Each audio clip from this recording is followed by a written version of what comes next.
pwedeng cause of death from cancer naman din sa Philippines. Napansin po din base po sa mga studies na nagiging westernized na po kasi ang ating diet pati lifestyle. And if you look at kung ano ba tong westernized na ito, it's highly processed, red meat, pati po yung na-mention nyo kanina na low fiber types of diet.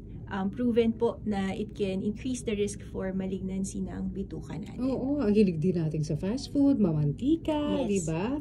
So talagang wala, pinaparusahan natin ang ating tiyan. Pero bakit kapag nakita, parang late na? Minsan nga stage 3, stage 4. Bakit ganun? Usually po kasi initially, kaya po naibaba na ngayon ang screening at age of 45, dati po 50 yan. Kasi nga po, nagiging mas bata na ang presentation. So initially, since mas bata, yun ang connotation, mas late na silang nagpapatingin. Nagpapatingin na lang kapag may simptomas na o pangit na ang sitwasyon. And then, mahirap din po kasi sa mga areas po natin sa probinsya, wala po silang access sometimes with colonoscopy or endoscopic procedures. Wala silang ganung mga equipment. Kailangan pang lumuwas or ipunin itong mga pasyente na ito para po yung machine naman ang dadalhin sa kanila. Sometimes po kaya nagkakaroon ng delay din. Okay. So, ibig sabihin, sakit lang ito talaga ng mga tumatanda. Accumulation ng mga basura dun sa ating katawan. Well, may component po talaga ito na genetics. No? But not everybody who din kasi na meron genetics na component, pwedeng hindi magtuloy. Kaya po, makulit po yung doctors nyo na i-improve ang lifestyle. Kasi po, may mga namamana ho na parte ng genetics na yun, na somehow, if hindi ho natin ito i-expose dun sa environmental factors, dito sa pangit na diet, or obesity, smoking, vaping, may chance po na hindi siya magtuloy na maging malignant or maging agresibo. So, ang colon natin ay nasa pagkatapos ng large intestine. Si colon po ay large intestine. Okay. So, you have your esophagus, nasa dibdib, tapos after nun, stomach. After ho nun, maliit na bituka na nakapalibot sa pusod. After po ho nun, si malaking bituka. Si malaking bituka po ay colon. Ayan na ang tawag sa kanya. Yes, tsaka po rectum, colorectal. Opo. Okay. So, ang dulo ni colon ay si rectum. Yes. Tapos po anus na. Yung pinakatumbong. Yun yung pinaglalabas na ng ating dumi. So, bakit naiipon doon kay large intestine o kay colon yung ating dumi? Okay. Part po niya talaga, no, naimbakan siya ng dumi lahat ng kinain natin. Dahil part ho ng trabaho niya is to absorb yung fluid para makuha natin yung fluid na yon. Kaya po, hindi natin kailangan uminom ay nakaswero 24 hours kasi may bituka tayo na nag-extract ng fluid for us. And nutrients din po, dun siya na-extract. Part pa rin, may some minimal digestion na lang pong nangyayari dun sa dumi na yun. Kaya po, dun talaga yung imbakan. Para yung natirang makukuha pa sa dumi, pulidong ine-extract po yan ng malaking bituka. So dahil naka-imbak siya ron dun sa ating large intestine, gaano ka-frequent dapat na inilalabas siya? So yung pong karaniwan po, nagpapanik ang pasyente, no, hindi ako nadumi everyday. Okay na po actually ang 3 times a week. Okay, 3 times a week. But yes, but constipation is not only frequency ho, character din ng stool. Pwedeng everyday, pero kung matigas siya at nairita tayo, constipation pa rin po yun. Okay. So kapag ganun, karaniwan, ang kailangan pong baguhin ay pag-inom po ng tubig. Kasi po pagtigas ng dumi, pag-dehydrated ng katawan. At pag-increase din po ng fiber intake. Paano kung yung iba naman sabi nila, 3 times a day nga ako Masama ba yun? 3 times po is the most, at the most, that we can... A day? Minsan, may tinatawag din pong gastrocolic reflex. Yung mga tao kung pagkakain nadudumi agad. May tao pong malakas yung reflex nila talaga na ganun. That will still fall under normal. So long as buo po yung dumi. Okay. Yung iba naman, Dok, sabi nila, 1 buwan na, hindi pa sila madumi.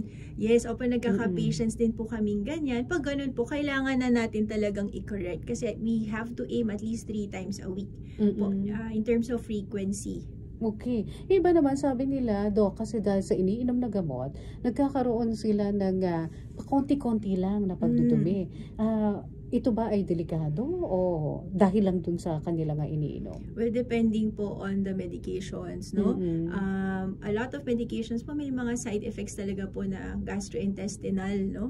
Nagfo-fall. But, yun nga po, laro talaga po kasi yan ng importansya at benefit ng gamot, pati dun sa simptomas. Kasi pwede naman po kaming magbigay ng alalay na gamot para kung kailangan nyo talaga yung maintenance na yun, pwede kaming magbigay po ng alalay na gamot pang suporta para naman nadumi pa rin kayo sa tamang oras. So, paano siya nagiging cancer doon sa colon? Opo. So, yung pong bituka natin, yung lining, no, nagkakaroon po ng changes kasi sa, pwede pong ma-expose siya sa maga, inflammation, sa mga tao kung may inflammatory bowel disease, and then sometimes po may genetic changes nga. So, yung lining ho na yun, nagkakaroon siya ng polyp.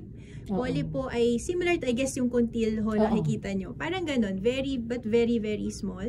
Sa lining ho na yun, kapag tumubo siya sa ibabaw, yung polyps po, they can be benign, but they can also be malignant. Ngayon po, malignant or cancerous, natubo ho yun sa tuktok ng polyp. Okay. Kaya po, makulit kaming nag-a-advise kung kinakailangan na magpasilip kasi may abilidad ho ang mga gastro ninyong matanggal ng buo ang polyp na ito. So, pag napitas ho yun ng buo, di as good as wala na ho yung risk ng cancer na yun na magtuloy. Okay, pag naalis na si polyp, tapos wala na possibility of cancer, tutubo ba uli yung polyp? Yes, kaya po, di ba ho, let's say may polyp na nakita at natanggal si polyp, sinesend po ito for histopathology. So, sisilipin sa microscope kung gaano siya ka-malignant. Malignant na ba siya that time? Malaki ba ang risk na ito ay magtuloy maging malignant? Doon ho, after nun namin makuha yung histopath result, doon namin kayo mag-guide kailan ang next na pagsilip. Dapat ba 3 years, 5 years, 10 years after? Yun po. Ano ba dapat nga kung kunyari may polyp, Doc, at nakita naman hindi non-cancerous naman. So, kailan ang next? Depende rin po sa dami. Depende rin sa size. Kunyari dalawa. Kung dalawa pong maliit, pwede na pong 7 to 10 years. Okay. Na benign, hyperplastic na maliit. Okay. Opo, 7 to 10 years would be okay for your repeat. Okay. So, 7 to 10 years pa pala. Okay. Opo. So, long as benign and yung risk factors po, no? Nire-risk stratify din po kasi per patient. Let's say, mataas ang family risk, history, no? Family history, very aggressive. Kunyari, may relative, first degree, bata, less than 50 years old. Medyo mas aggressive tayo. Mas mag-uusap tayo. Aagahan yung next na Yes. At the same time po kasi, schedule, kahit may schedule, may guidelines pong sinusundod ang doctors nyo, i-taper namin yun sa napag-usapan natin. What will work for you po as well. So, ano ba ang mga symptoms, Doc, ng pagkakaroon ng colorectal cancer? Yun nga po sometimes just to catch it early, pwede pong at most wala talaga. Kaya pag natuklasan, late na, yes, no? opo. Kaya pwede talagang late. At saka po depende sa parte ng bituka, ng malaking bituka. Opo. Kapag pagsikip tulad ng nasa may bunga at mas maaga pong nadedetect, pwede pong dugo sa dumi, yung pinaka nakikita. Pwede pong walang ganang kumain, pangangayayat, pwede rin pong anemia, no, sa dugo pag nagpapa-CBC. Kaya mapansin nyo, part ng annual test, may CBC doon. Marami po kaming tinitignan. Marami na uhuli doon. Opo, kaya kahit na parte lang siya ng basic, may mga clues na po kaming makikita doon sa annual tests nila. Okay. Dugo ay makikita na. Blood, kung sakasakali nga merong problema. Pero yung sinasabi mong change sa dumi, anong itsura, Doc, ng dumi? It can be from maroon. Pwede pong maroon, pwede pong normal yung stool, pero nakabalot yung blood. Pwede rin po siyang bright red. Pag bright po pag fresh ng blood, mas bungad, karaniwan. Or very severe bleeding na, kaya very red din siya. Pwedeng pagsakit po ng tiyan. Constipation po is also another symptom. Pwede rin pong paglaki ng tiyan. No?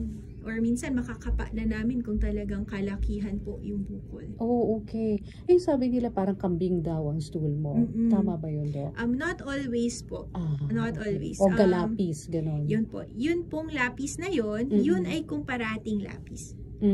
Ibig pong sabihin kasi, consistent, masikip, dire-diretsong masikip kahit anong gawin, yun lang ang kayang dumaan. Pero minsan po lapis, 'di ba? Tas minsan malaki ulit, tas okay na ulit. So yung isang time na yun, pwedeng pag-usapan na baka hindi naman. Okay. Opo. Basta dapat persistent. Pero yun nga po, bago po umabot sa persistent, mainam pong mag-hello po kayo sa amin. Oo, sa gastroenterologist para mag-guide. alam kung ano ba talaga nangyayari sa inyong tiyan. Pero Doc, pagkain lang ba ang pwede maging cause ng colorectal cancer? Part po ng, apart from food, no, activities, vaping, smoking, alcohol intake din po, can cause also. Opo. Pati, and I think part din ng food po yung sa chard, yung mga ihaw. Yung mga yung pong nangingitim na part ng meat. Opo, sadly, no, it's already in our list of types of food that we have to avoid. Mamantika. Mamantika din po. So, yung mga general na problema, no,